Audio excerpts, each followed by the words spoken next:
Final update. So, I honestly thought the worst part was getting kicked out of my own sister's wedding with my kid. But I guess that was just the warm-up. It's like every time I think the group chat can't get more unhinged, someone finds a new way to make it about money.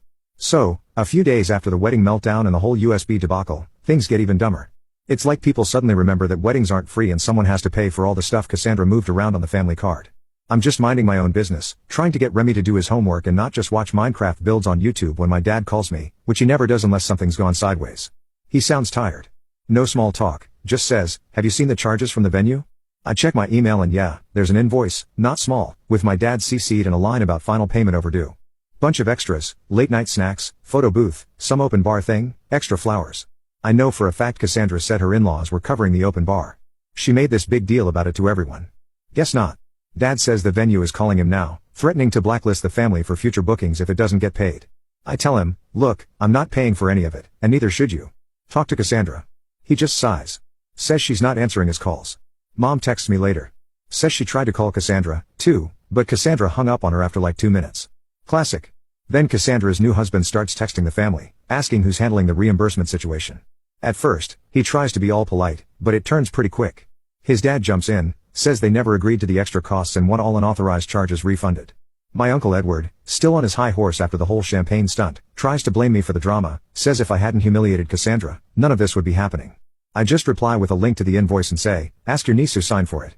After that, Christian finally chimes in, says I'm making things worse, asks why I can't just let it go for once. I tell him, maybe if any of them had my back when Cassandra was trashing me and Remy, I'd care more about their feelings. He doesn't answer. He never does when it's not about him. Then out of nowhere, Cassandra sends a mass text says she's handling it and everyone should stay out of her business, which is hilarious because 10 minutes later, the venue emails the whole family again, copy-pasting the payment reminder and saying that if they don't get paid in 3 days, they'll file in small claims. Dad gets mad, calls Cassandra. She hangs up again. I guess she blocked him after. Now the in-laws are mad at Cassandra for lying about the wedding fund.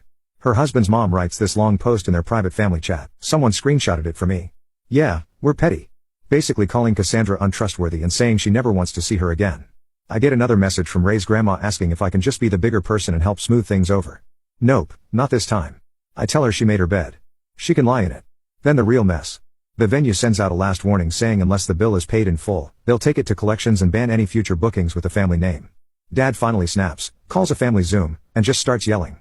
First time I've ever seen him that mad. He says nobody's bailing Cassandra out, and if she can't handle her own bills, maybe she shouldn't have spent so much. Cassandra logs in for like 2 minutes, slams the laptop shut, and that's it. Christian tries to calm things down, but nobody's listening. Meanwhile, Cassandra's husband's family starts pulling out. I hear they canceled the honeymoon booking. Someone saw her husband at the travel agency looking miserable.